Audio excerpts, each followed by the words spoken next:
Magandang araw mga ka-BBM. Mahirap talaga isipin yung mga didilis. Di natin alam yung mga utak nila.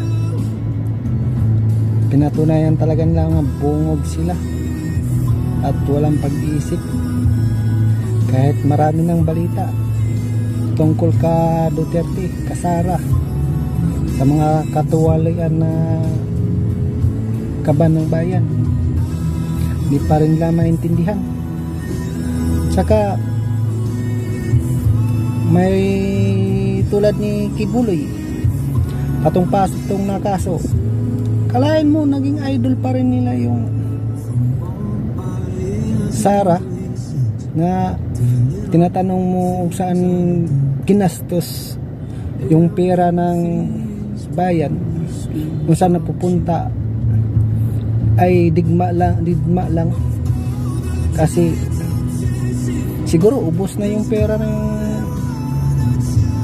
kinukuha nila o napapasa na sa mga wallet ng mga tao o sa mga ATM o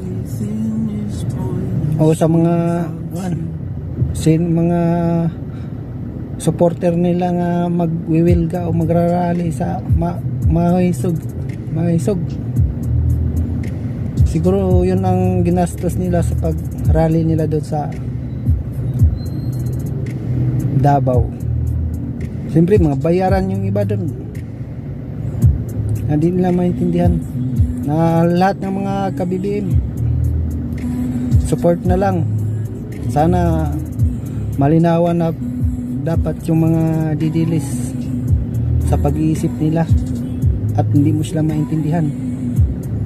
Kahit bata, maintindihan agad eh. Isipin mo, rapist, pinoprotektan nila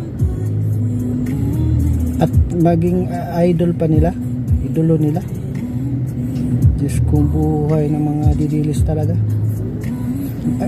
Ang karamihan naman dyan ay puro bayaran eh, mga didilis na yan. Yung mga kaunting vlogger nung nag-uumpisa pa lang, siyempre hindi pa yan sila bayad.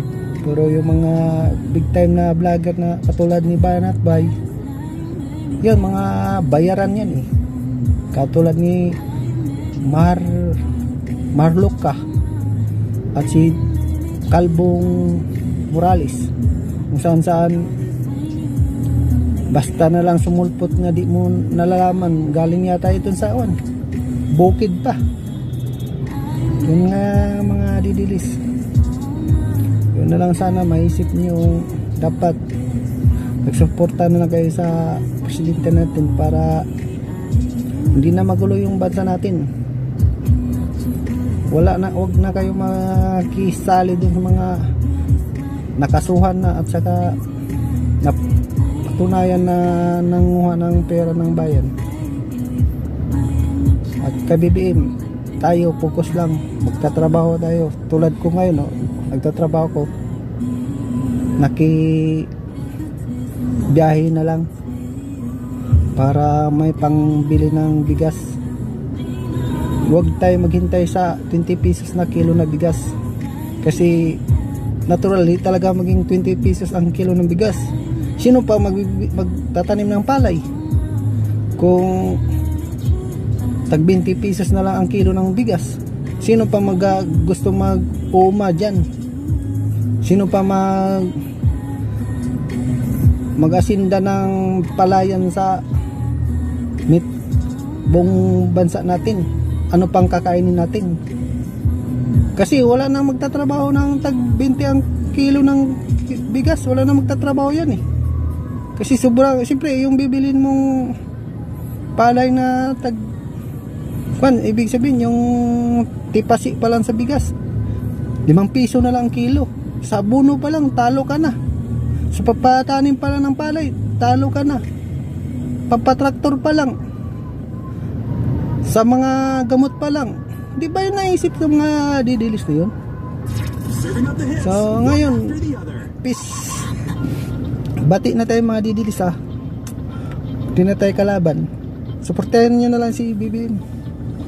Huwag na kayong manghusga, huwag na kayong tira ng tira, Huwag kayo katulad ni Digong nga puro ng tira-tira. Pero ang ginagawa naman niya ay labag sa batas ng gobyerno. Dapat kayo, hindi kayo maki-idol ng mga taong pang sarili lang isip, tulad nilang Digong, ni Sara. Siyempre sila lang yuyaman nun. Isipin mo, lahat ng pera, ang dami-dami lang nakuha ng pera ng kaban ng bayan, tapos kayo nabubudol kayo. Huwag kayong magpabudol. Good luck mga kadidilis, at support mga kabibim. Maayong adlaw sa inyong lahat.